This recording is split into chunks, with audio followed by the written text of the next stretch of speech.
Po tayo ay dumating na po sa oras ng ating pangaral, yung tinatawag nating 8 o'clock habit. Ang ating pong pag-aaral sa alas 8 ng gabi ay tungkol po sa aklat ni Isaiah, Book of Isaiah. At ang ating pong tutunghayan at pag-aaralan sa gabing ito ay sa ikatlong kapitulo na aklat na ito. Ang aklat po ni Isaiah, chapter 3, mahati po sa dalawang bahagi.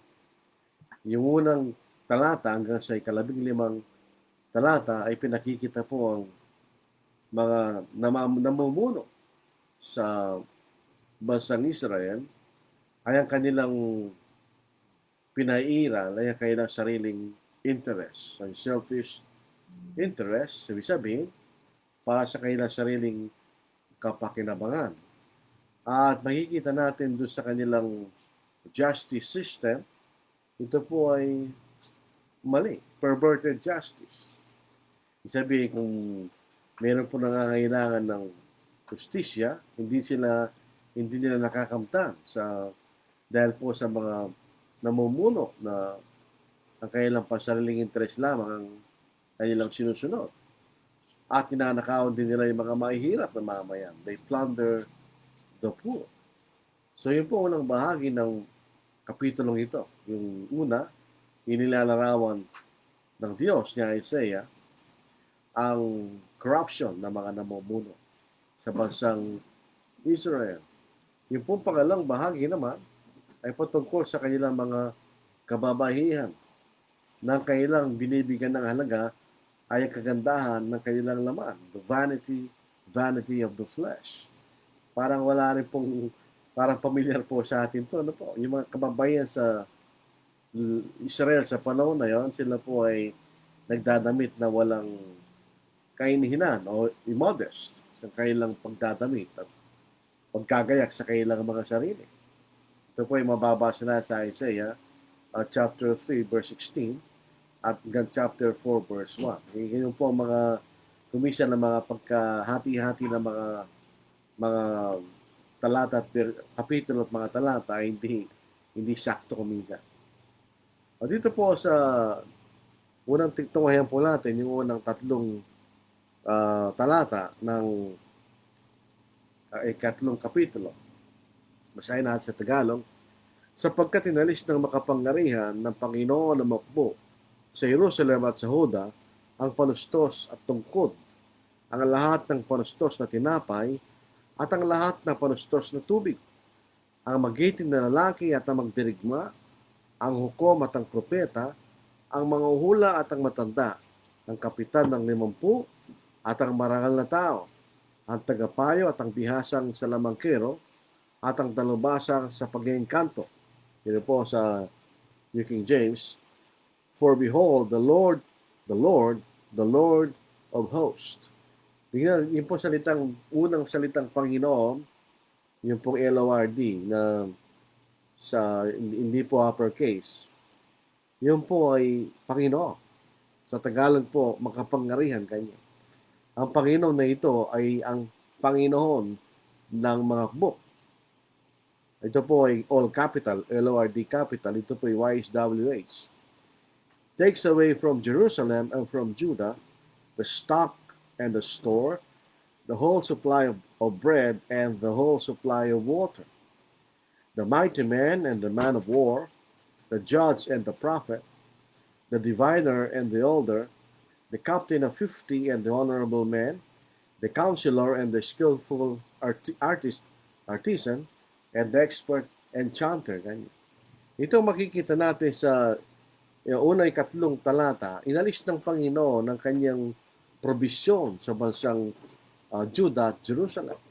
Sabihin, binibigay ng Panginoon ang lahat ng kailang pangangailangan, pero ito'y kanyang inalis. Dahil nga po sa kailang pagkakasala at ayaw nilang magsisi at makipag-usay sa Panginoon. Ito po ay nagdulot ng kaguluhan sapagkat ang mga kabataan at walang karanasang mga lalaki ang namumuno ayon sa kanilang kagustuhan at walang anumang pag-iisip sa kapakanan ng mga nakatatanda at ng mga kagalang-galang na mamamayan. So ito po ay isang uh, larawan ng kawalan ng eksaktong pamamahala sa bansang Israel. Dito po sa ika-4 hanggang ika-5. I will give children to be their princes, and babes shall rule over them. The people will be oppressed, everyone by another, and everyone by his neighbor. The child will be insolent toward the elder, and the base toward the honorable. Sa Tagalog po, gagawin kong pinuno nila ang mga batang lalaki at ang mga sanggol ang namumuno sa... Ito po isang hyperbole. Hindi pwedeng mamuno ang bata. Pero ito isang exaggeration na nagpapakilala ang mga mamumuno sa kanila ay mga walang karanasan at karunungan. Ahapin ng mga tao ang isa't isa. Bawat isa ay ang kanyang kapwa. Ang kabataan ay magpapalalo laban sa matanda at ang hamak laban sa marangal. So dito natin makikita ang korupsyon sa bansang ito. Yung po mga namumuno na walang karanasan, hindi po yung talagang marunong mamuno kanya, sila po ay mamumuna sa kailang kagustuhan lamang at hindi ayon sa kautusan ng Diyos. At walang pakundangan sa mga matatanda at na tinatawag na mararangal na mamamayan. Sapagkat ang kailangang sariling interes, ang kailang iniisip at kapakanan, yung selfish interest. Kaya ito po ay magdudulot ng kaguluhan sa isang bansa na hindi sinusunod ang kautusan ng Diyos, kundi ang sarili lamang nilang kapakanan. At ang lipunan ng mga Hudyo ay maghahanap ng isang mamumuno sa kanila. Sapagkat wala sila matinong namumuno. At kahit sino na lamang ang kanilang pipiliin na mamumuno sa kanila. Basta ito'y may marangal na damit, ay pipiliin nila. Ngunit hindi papayag. Kaya nga, kaya wala silang matinong nangunguna, leadership, walang katatagan sa kanilang lipunan. So nakikita natin ang kaguluhan o anarchy sa bansang Israel. Dito po sa ika-6 hanggang ika-8. When a man takes hold of his brother, na naghanap sila ng mamumuno sa kanila in the house of his father, saying, you have clothing, you be a ruler. Tignan niyo ang kailang basihan. Ang basihan ng tunay na mamumuno ay ang karunungan at karanasan. Pero dito, basta lamang merong damit. Kanya, sabi rito, you have clothing, you be a ruler. So, basihan ng kailang mga pagpili sa mga namumuno sa kanya, basta may damit kanya. So, in other words, hindi yung kanyang karanasan at karunungan sa pangunguna ng isang bansa kanya. And let these ruins be under your power. In that day, he will protest, yung pinipili nila, saying, I cannot cure your ills. For in my house is neither food nor clothing. Do not make me a ruler of the people. For Jerusalem stumbled and Judah is fallen, because their tongue and their doings are against the Lord to provoke the eyes of His glory. Dito po sa Tagalog. Kapag ginawakan ng lalaki kanyang kapatid sa bahay ng kanyang ama na nagsasabi, ikaw ay may damit, ikaw ay maging aming pinuno, at ang wasak na ito ay magpapasailalim sa iyong pamamahala. Sa araw na iyon ay magsasalita siya na nagsasabi, hindi ko magiging tagapagpagaling. Sa aking bahay, walang kahit tinapay o damit man. Huwag niyo akong gawing pinuno ng bayan, sapagkat ang Jerusalem ay giba, at ang Huda ay bumagsak, sapagkat ang kailang pananalita at ang kailang magawa ay laban sa Panginoon na nilalapastangan ng kanyang malulahating presensya. So dito natin makikita ang kasalukuyang kalagayan ng bansang Juda sa panahon na ito'y naisulat. Ang Jerusalem ay giba, at ang Juda ay bumagsak. Ang dahilan po niyan ay sinabi rin dito, sapagkat ang kailang pananalita at ang kailang magawa ay laban sa Panginoon na nilalapastangan ng kanyang malalahating presensya. Dahil hindi sila sumusunod sa Diyos at sila ay sumasamba sa mga Diyos-Diyosan, kaya kanilang nilapastangan ng kanyang karangalan bilang Diyos. At dahil dito sila ay pinarusahan ng Diyos ng Jerusalem ay ginagiba at ang Juda ay bumagsak. Dahil nga po sa sitwasyon na yon, sabi nga po doon sa ika-6, ang wasak na ito, kanya. ang wasak na bayan ay mapapasailalim sa iyong pamamahala. In other words, sila yung humihingi ng isang namumuno na siya magbibigay ng kalunasan sa kanilang suliranin na ang kanilang bayan na bumagsak, kinakailangan itong ayusin. Pero sabi, wala silang mapili at walang papayag. Sapagkat sabi rito, sa aking bahay, wala kahit tinapay, damit man, kanya. Paano siya mamumuno at wala siyang karanasan? So nawala sila makitang mamumuno sa kanila. Kaya nga mayroong kaguluhan sa lipunan ng mga Israelitas o mga Israelitas sa panahon na yun. Wala mang ni isang pwedeng tumayo at ayusin ang kanilang suliranin. Ito'y gawa ng kanilang nilapastangan nilang Diyos. Ito makikita natin na kahit po sa atin ngayon, hindi natin pwede lapastangan ng Diyos na walang ganti laban sa atin. Sapagkat siyang Diyos na malamahati sa lahat. Ibig sabihin, kung siya makapangyarihan sa lahat, kinakailangan sila sumunod. Hindi sila sumunod. At hindi lamang sa hindi sila sumunod. Ginawa pa nila ang pinaka-ultimong kasalanan na ayaw ng Diyos. Dito po sa Exodus, balik tayo sa Exodus, at chapter 20. Sabi po natin. So, tingnan po nyo, ang tunay na namumuno ay isang tao na may karanasan at karunungan sa pamumuno. Kaya nga po karamihan ng ating mga namumuno ay hindi bata. Sila ay may edad na dahil ang may edad ay supposed to be punong-puno ng karunungan na dulot ng kailang karanasan at ng kanilang nakuwang kaalaman sa mga taon na kanilang ginugol. Dito po sa Exodus chapter 20. Dito po sa verse 3, verse 4, verse 5. Huwag kang magkakaroon ng ibang mga Diyos sa harap ko. Huwag kang gagawa para sa iyong sarili ng inukit na larawan o ng anumang kawangis ng anumang nasa langit sa itaas o nasa lupa sa ibaba o na nasa tubig sa ilalim ng lupa. Huwag mo silang yuyukuran o paglilingkuran man sila. Sapagkat akong Panginoong Diyos ay Diyos na mapanibaguhin na aking pinarurusahan ng mga anak dahil sa makasamaan ng mga magulang hanggang sa ikatlo at kaapat na salinlahi ng mga napupuot sa akin kanya. Ngunit pinagkikitaan ko ng magas na pag-ibig ang libo-libong umiibig sa akin at tinutupad ang aking mga utos. So doon pa rin natin nakikita yung obedience, disobedience. Obedience, ang pag-ibig ng Diyos. Disobedience ay kaparusahan kanya. Hanggang sa ikatlo, kaapat na salinlahi. Yun po isang, hindi po literal yun po isang talinhaga. Ang ibig sabihin, sino po sa lahat ng lahi na yumuyukod at sumasamba sa mga Diyos-Diyosan. So yun po makikita natin to. Sila po'y walang matatag na pamumuno. Naghahanap sila ng isang namumuno na magbibigay ng kalunasan sa kanilang malaking suliranin sapagkat ang Jerusalem ay giba at ang Juda ay nawasak kanya.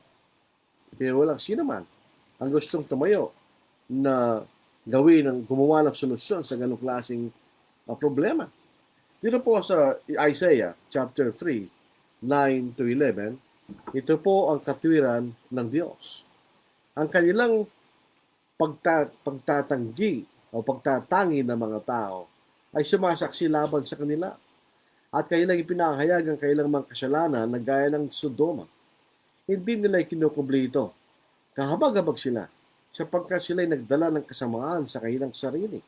Sabihin niyo sa matuwid na iyon ay sa kabubuti nila sapagkat sila ay kakain ng bunga ng kanilang mga gawa. Ito po isang pamilyang talata. Doon po sa Galatians chapter 6, yun din po sinabi ng Apostle Paul. Ang kailangan anin, kanya ay naayon sa kailangan itinanim.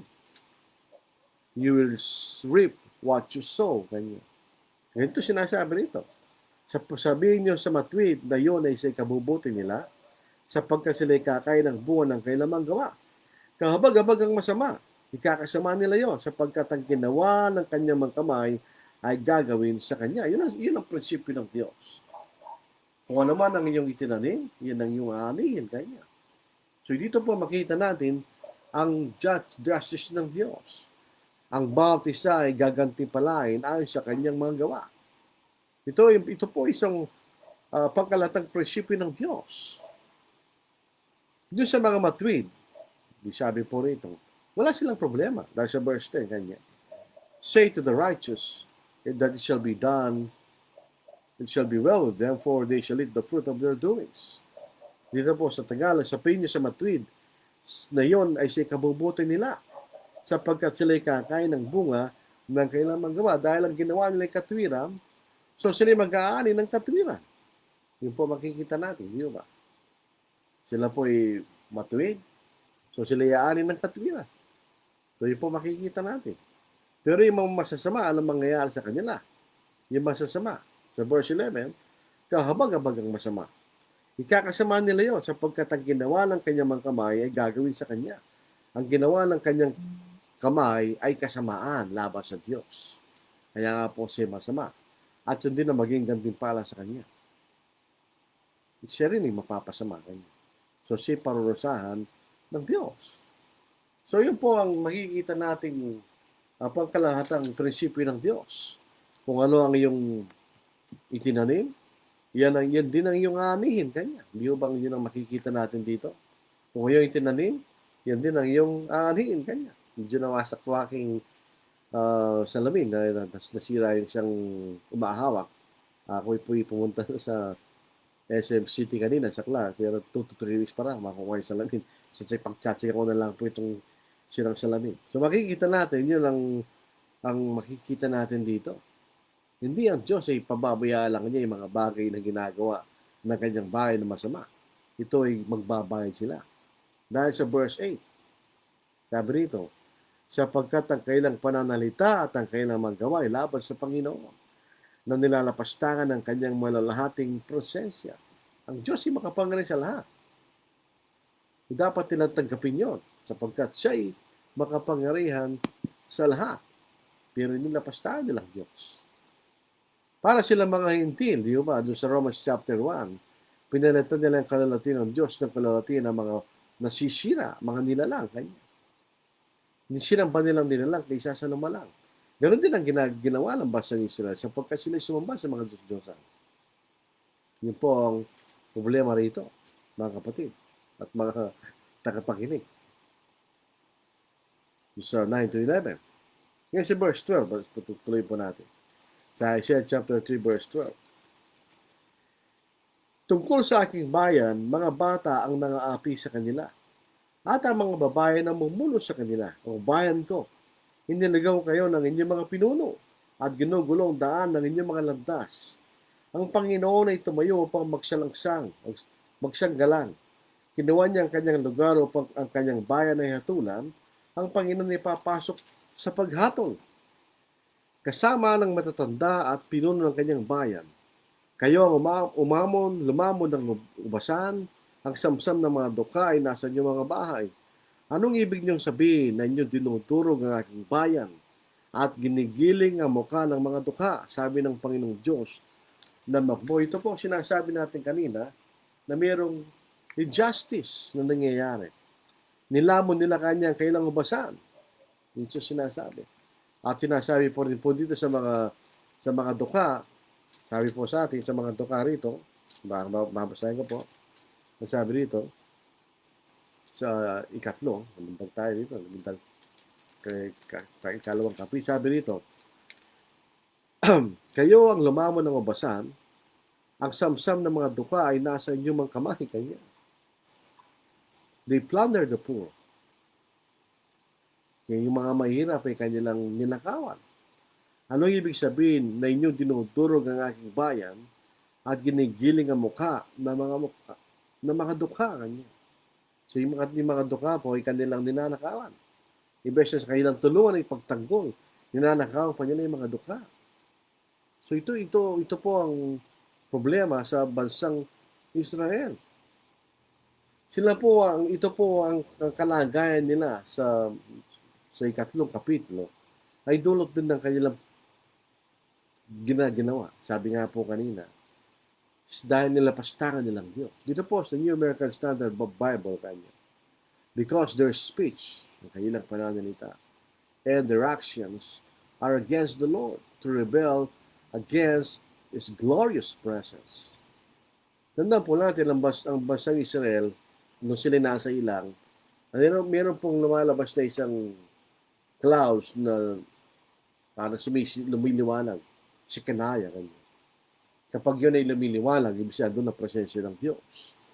At sila na mapastangan sa maluwalhating presensya ng Diyos. Dahil dapat lamang siya ang Diyos lamang kailang paglingkuran. Pero sila naglingkod sa mga Diyos-Diyosa. Kaya ang kasalukuyang kaguluhan at kasiranan ng kanilang bayan ay dulot ng kanilang kasalanan. And the Lord stands up to plead and stands to judge the people. Ang Diyos po raw po ay nanikluhod sa kanila sa verse 14.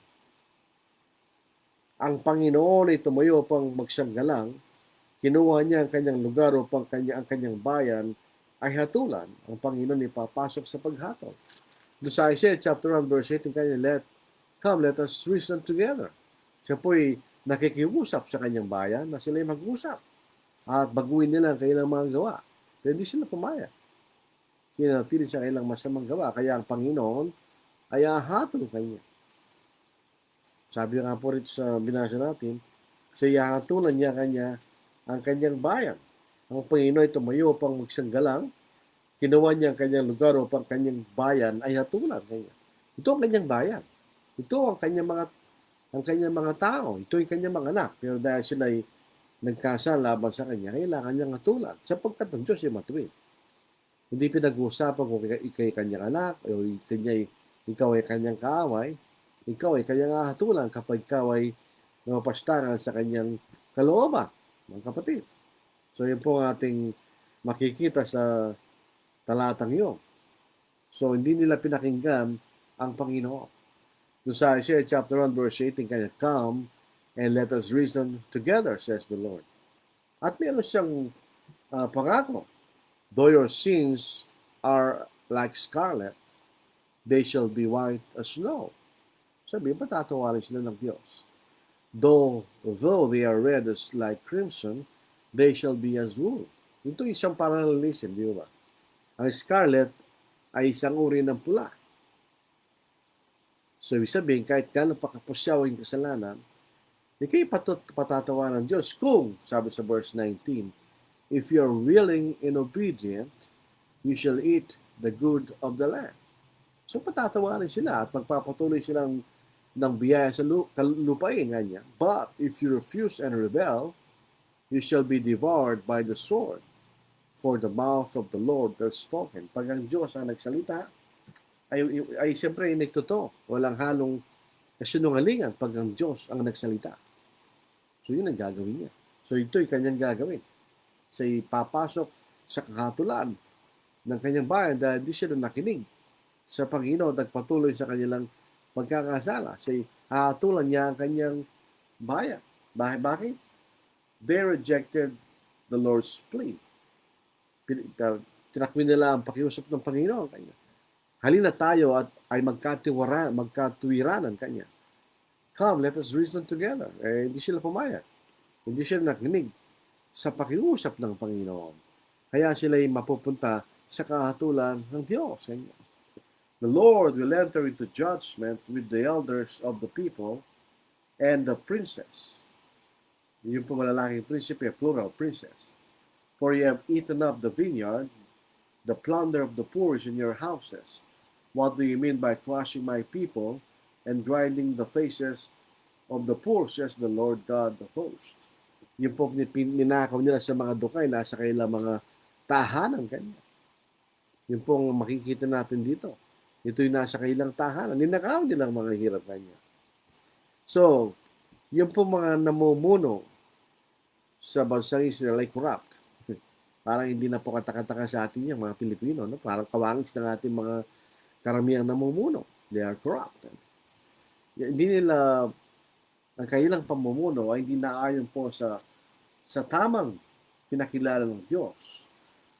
At yung spiritual na pamahalahan ng Diyos.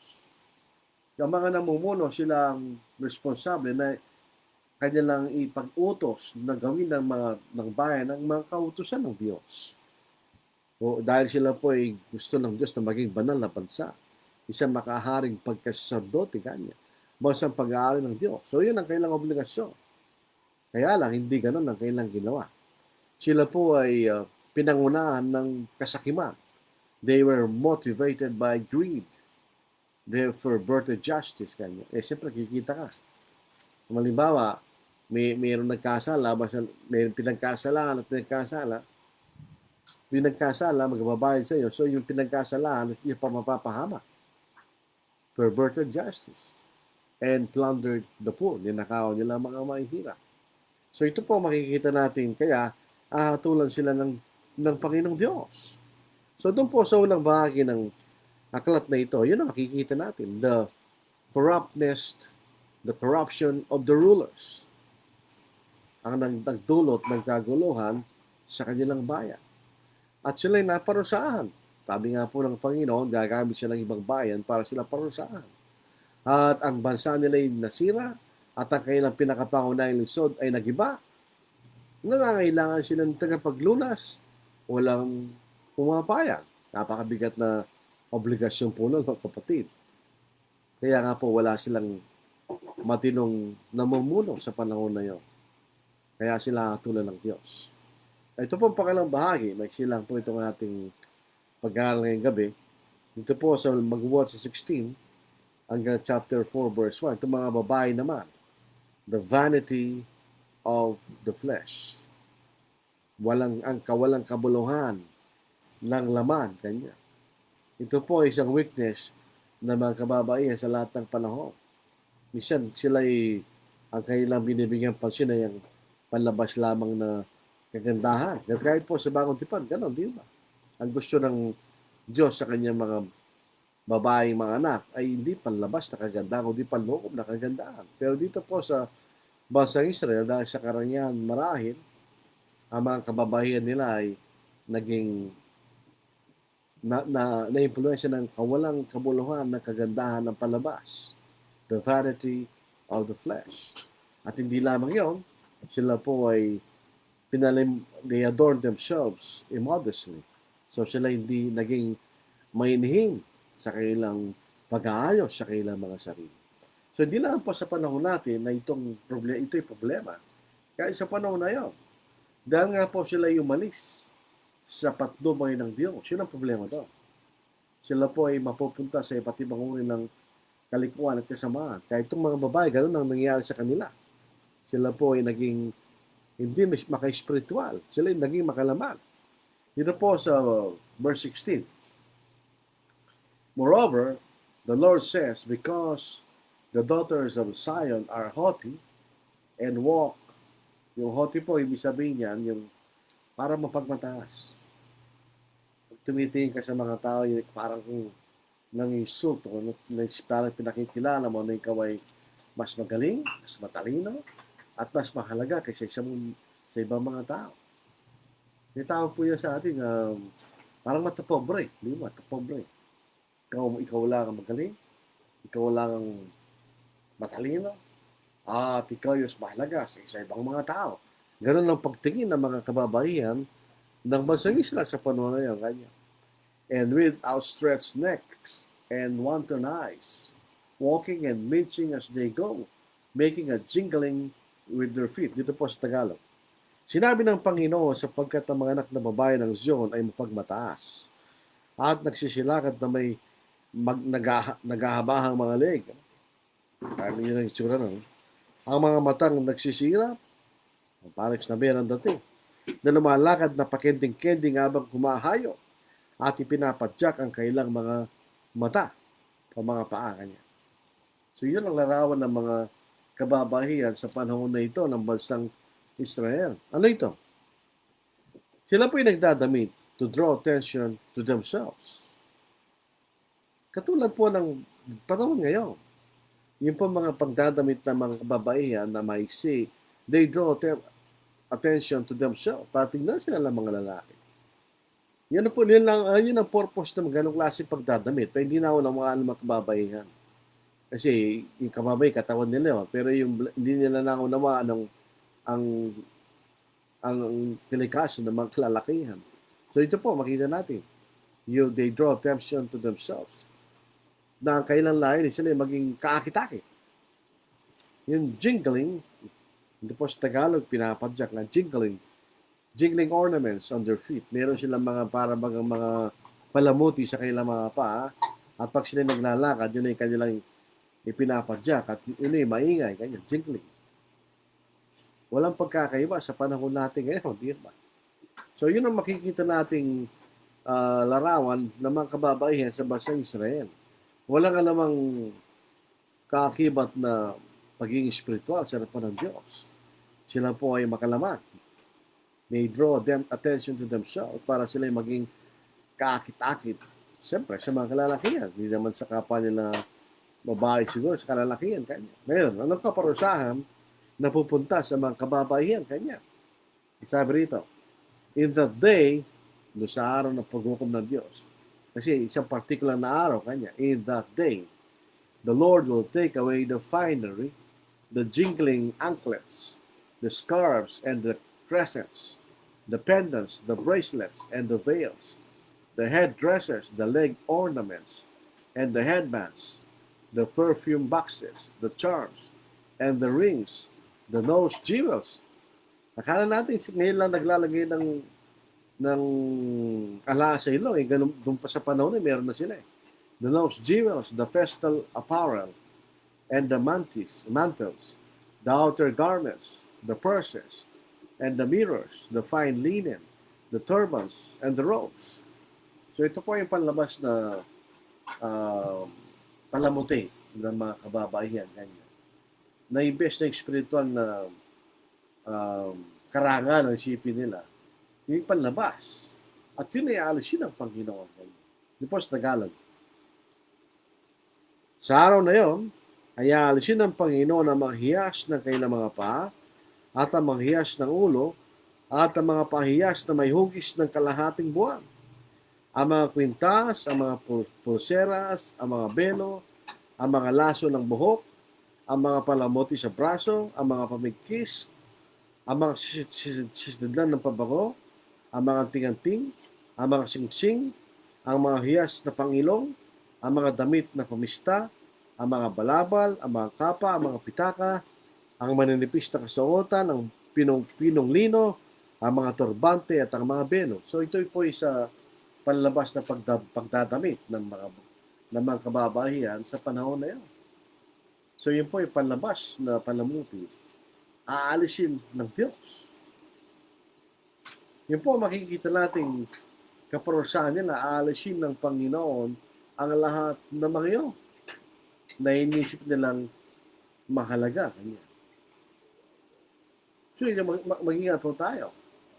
Minsan meron tayong mga biyayang tinatanggap sa Panginoon, pero kung hindi natin bibigyan ng halaga sa pamagitan ng paglilingkod sa Panginoon, ay aalisin din ng Panginoon. Sapagkat siya nagbibigay, siya nag-aalis. So ito mga kababaihan na ito, yun ang nangyayari. Aalisin kayo ng Panginoon sa kanila mga bagay na inisip nila mahalaga. Yung mga panlabas na palamuti. Dito sa verse 24. And it shall be instead of a sweet smell, dahil kung sila po ay naglilingkod sa Panginoon, yan ay mabuting amoy sa Diyos. Instead of a sweet smell, there will be a stench. Ang mabaong amoy. Instead of a sash, a rope. Sash po yung magandang, para bagang isang nagpapalamuti sa damit. Isang rope. Instead of a well-set hair, baldness. Dahil alisin ng Panginoon yung kanilang mga palamuti. Instead of a rich robe, a girding of sackcloth. Yun po ang sackcloth, ito po ay damit ng pagluluksa. And branding instead of beauty. Dito po sa Tagalog. Sa halip na mainam na pabango ay kabulukan. At sa halip na pamigkis ay lubid. At sa halip na ayos ng buhok ay kakalbuhan. At sa halip na pamigkis na maganda ay pamigkis na damit sako. Kaihiyan sa halip na kagandahan. Ganyan. So ito po ang makikita nating kaparusahan. Naalisin ang Panginoon. Sabi niya, imbes na mainam na pabango, so yan po yung natural sa mga kababaihan ay kabulukan. Ganyan. At sa halip na pamigkis ay lubid. At sa halip na ayos ng buhok ay kakalbuhan. Sa halip na pamigkis ng maganda ay pamigkis na damit sako. Yun po ay damit ng pagluluksa. Yun po ay pangit na damit. Mag-ispang yun. At kahihiyan sa halip na kagandahan. So yun pong kanilang inaasam na kagandahan at pagiging mabango, kanya, at maayos na pananamit. Yun ay kabaligtaran sapagkat aalisin lahat ng Diyos sa kanila yun. Dahil hindi sila, katulad ng mga kalalakihan, hindi sila sumunod sa kalooban ng Diyos. At dito po sa pinakahuling 2 talata, your men shall fall by the sword, and your mighty in the war. Sapagkat sila sinasakop ng ibang bayan sa pagkakataon na ito, ang kaharian ng Assyria. Her gates shall lament and mourn, and she being desolate shall sit on the ground. And in that day 7 women shall take hold of one man, saying, we will eat our own food and wear our own apparel. Only let us be called by your name to take away our reproach. Dito po sa Tagalog, ang mga lalaki mabubuwal at sa pamamagitan ng tabak, at ang inyong mga giting ay sa pakikitigma. So maraming kalalakihan ang mamamatay kanya. Dahil sila sasakupin ng ibang bayan, at natural ay pagtatanggol nila ang kanilang bansa. Pero sila mamamatay kanya. At ang kanyang mga pintuan ay tataghoy at tatangis, at siya wasak na upo sa ibabaw ng lupa. 7 babae ang ahawak sa isang lalaki sa araw na iyon, na magsasabi, kami kakain ng aming sariling tinapay at magsusuot na aming sariling damit. Ibig sabihin, hindi sila aasa doon sa lalaki. Hayaan mo lamang na tabagin kami sa iyong pangalan, alisin mo ang aming kahihiyan. Sabihin, dahil sa kawalan na ng kalalakihan, dahil maubos ang kalalakihan dahil sa tigma, ang mga may asawa, sila po ay babae, may isang babae, ay magiging balot, sila ay magluluksa at magkakaroon po ng kakulangan ng kalalakihan. So yun po ang magiging siliranin ng mga babae may isa sa panahon na yun. At dahil wala na po mga kalalakihan, desperado na yung mga kababaihan, hindi sila aasa sa lalaki. Sabi, kami kanya, sabi rito, kami ay kakain ng aming sariling tinapay at pagsusot ng aming sariling kasakutan. Hindi kami aasa sa iyo kanya. Ang inihingi lang nila ay tawagin kami sa iyong pangalan. Sila ay maging asawa ng mga isang ng lalaking yun, upang alisin ang aming kahiyam. Ang kawalan po ng anak ay isang kahihiyan sa panahon na yun. Kaya nga po dahil sa kawalan ng mga kalalakihan, ang isang lalaki ay maaari magkaroon ng maraming asawa sa panahon na yun dahil sa kakulangan ng mga kalalakihan, dahil nga po sa mga digmaan na mangyayari laban sa bansang Israel sa pagtatanggol ng bansa laban sa kanyang mga kaaway. Ang kawalan ng anak sa panahon na yun ay isang kahihiyan. Kaya ang isang babaeng baog na walang anak ay kahihiya. Kaya para wag silang kahihiya, kanya pinipilit na ang lalaki na maging asawa nila. Kahit sa pagkakataon na sila mismo ang magbibigay ng kailang, yung mga babae mismo ang magbibigay ng kailang sariling mga pangangailangan. So ito po ang isang larawan ng bansang Judah, yung Southern Kingdom, dahil hindi sila pumayag sa pakiusap ng Diyos na sila'y magkatuwiranan at makinig sila sa Diyos at nagsisi na magpapatuloy ang kanilang mga kahirapan at lalo pang magiging mas grabe. Magkakaroon pa ng kaguluhan sa kanilang lipunan at mawawalan ng kaisa. So ito po ang ating pag-aaral po sa gabing ito. Meron po tanong. Tanong ka, ng chapter ba ng isa is tungkol lang sa mga Hudyo na nakatira sa Kauder na Pisref, di kasama ang nasa North. Dito po, sa pagkakataon na ito sa Judah, sapagkat binabangit ang Jerusalem ay giba at ang Judah ay nasira kanya. So dito tumutukoy sa Northern Kingdom. May mga talata sa chapter 10, kung nagkakamali, ito tumutukoy sa Northern Kingdom. Pero sa pagkakataon nito sa Southern Kingdom, tandaan po natin, nang sumakop po ang Syria sa lupain ng Israel, nauna niyang giniba ang Northern Kingdom. Nauna nasira po ang hilagang kaharian ng Northern Kingdom.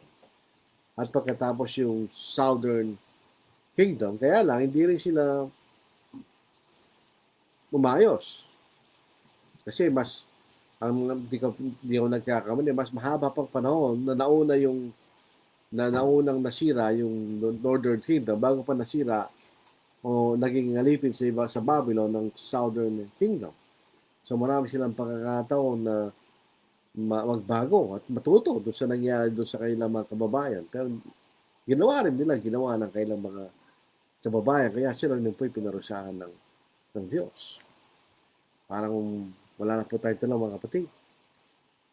Bukas po ang ating tutunghayan na yung kaapat na kapitulo sa Isaiah chapter 4. Para itong makikita natin yung drama ng kasaysayan ng bansang Israel, particularly ang Southern Kingdom, ang kaharian po ng Judah. Makikita natin ang development ng pangyayari. Wala na ba tayong tanong? Parang wala tayong masyadong tanong. Kaya kasi wala man tayong marami itatanong sa kapitulo. Simple lang eh. Corrupt rulers, justice perverted, they plunder the poor. Kanya. Yung kababaihan, hindi sila spiritual. Sila po ay fleshly. Ang panlabas na kagandahan na nasa kailang kaisipan. Hindi pagiging spiritual sa harapan ng Diyos. Dito po sa Bagong Tipan, walang pagkakaiba. Tingnan ninyo. Sa 1 Timothy chapter 2. Yun ang sinasabi ng Diyos na masama yung panlabas na kagayakan. Pero ito pong mga nabasa natin sa bansang Israel, parang yun lang ang mahalaga sa kanila. Para sila maging kakit-akit. Akitin ang mga kalalakihan. Sa 1 Timothy chapter 2, ito po sa verse 9, is parallel po. Tingnan, basahin natin. 1 Timothy chapter 2 verse 9, the like manner also that the women adorn themselves in modest apparel, with propriety and moderation, not with braided hair, or gold, or pearls, or costly clothing, but which is proper for women professing godliness with good works. So dito makita natin parehong parallel. Naman Kristiyano, dapat Kristiyano ba ganun din.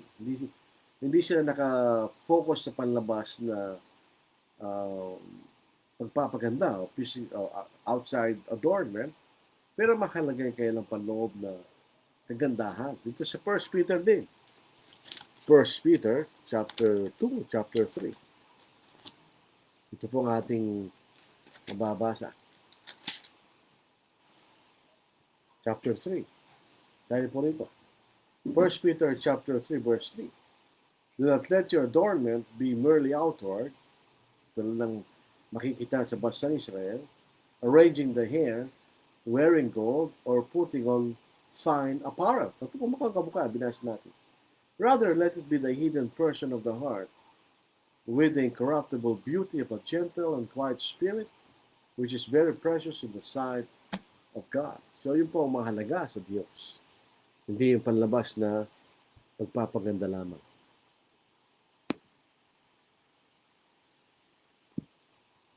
I will look forward to this. I had not studied the book of Isaiah yet. Thank you, brother, for explaining everything. Pag-aaralan po natin. Pagka natapos po natin ito, parang ito po yung crucible ng bagamat marami mga propeta, pero parang ito ang pinaka simpleng outline ng nangyari sa bansang Judah, bansang Israel, sapagkat si Isaiah po ay nanghula sa kaharian ng Judah. Pinakita nga po yung mga hari sa Judah. At yung pagdating ng ating Panginoon. Kasi sabi nga natin, ang trabaho ng propeta, ipangaral nila yung kasalanan ng bayan para magsising bayan yun sa kasalanan na yun. At hindi na sila parusahan ng Diyos sa panahon na yun. At the same time, ito rin po ay tumitingin sa panginaharap na sila rin po ililigtas pagdating ng ating Panginoon. Pero mayroong immediate forgiveness at yung eventual forgiveness sa pamagitan ng ating Panginoon. So, yun po ang Isaiah. At siya po para si Apostle Paul. Mas maayos po ang kanyang paglalahad dito sa kanyang pagiging propeta sa bansang Juda. Wala po tayong tanong, po ito kapatid. Pagtsiraan lang po natin pag-aralan. Kung namintisan po nyo, pwede naman po nyo tignan yung replay. Dahil nandun lang po sa aking Facebook ito mga lahat ng ating pinag-aaralan. Kaya nga po, nung ito'y pinag-aaralan, maraming kaalaman nagdagdag sa akin, lalo natin makikilala ang Diyos. Lalo nating makikita kung sino ang ating Diyos na sinasamba. Hindi po siya Diyos na malupit. Hindi, actually hindi. Siya Diyos na mapagmahal, pero siya rin ang Diyos na matuwid. Na pagka kayo nagkasala, ay makakamtan mo ang bunga ng iyong pagkakasala. At kung ikaw naman po ay matuwid, makakamtan mo gantimpala ng iyong pagiging matuwid. Wala na po siguro tayo mga tanong. Dito natin tinatapos po ang ating pag-aaral. Maiksi lang po kasi ito.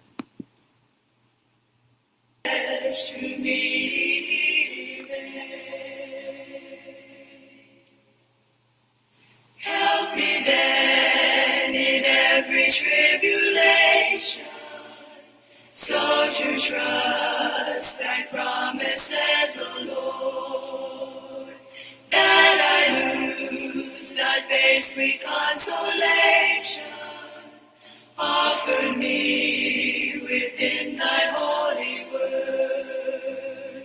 Help me, Lord, when toil and trouble meeting, there to take us from a Father's hand.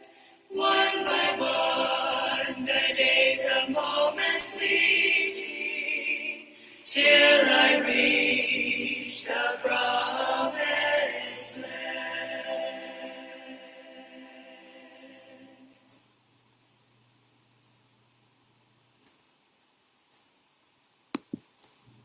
Ganda po yung mga bandang awit ko minsan, mga awit spiritual. Po. Maliban po pa sa salita ng Diyos, ay nagbibigay po ng para bagang buhay ng pag-asa sa ating mga puso. So, kaya nga po yung awit ay hindi inaalis ng Diyos at kasama sa ating pagpupuri sapagkat nagtuturo ng mabuting aral sa atin kung ang mensahe po ay naayon sa kalooban po ng Diyos. So, tayo po ay manalangin. Amamadal, muli, tayo po ay dumating na sa katapusan ng araw na ito sa gitna po ng pagpapagal na kasama ng buhay sa mundong ito. Inaasahan po namin ang kapahingahan ng aming mga kaluluwa, ng aming katawan sa gabi ito. Pero higit sa lahat ay ninalasan namin ang kapahingahan ng aming kaluluwa sa langit, sa tunay naming tahanan na iyong inihanda para sa amin. Inaasam namin ang aming tunay na tahanan na doon ay makasama ka namin magpakailanman, kasama ang Panginoon at Espiritu Santo, lahat ng mga anghel at lahat ng yung mga tapat na anak sa mundong ito. Yan po isang magandang pagtitipon ng lahat ng iyong mga banal at kasiyahan at kagalakan ng aming pagpupuri sa walang hanggan sa iyo. Bigyan karapat dapat sa lahat ng aming mga magiging pagpupuri at kasalukuyang pagpupuri sapagkat sa ikadakilaan at kabutihan sa amin. Patawarin mo kami, Ama, sa aming mga kakulangan, pagkakasala sa pamamagitan ng dugo ng aming Panginoon. Sana po bukas ay isang panibagong buhay, panibagong araw, panibagong paglilingkod sa inyo, Ama, at panibagong challenge sa aming mga buhay. Alam namin ito yan magagawa sapagkat ikaw nagpapalakas sa amin. At ang mga bagay ito ay aming hiningi, dakilang pangalan ng ating Kristo. Amen. So bukas, kung lulubin po ng Panginoon, tayo po ay magsama-sama muli, alas 4 po ng hapon sa ating pangangaral at saka po sa alas 8 ng gabi. Maraming salamat mga kapatid. Kayo po ay mag-ingat, stay safe.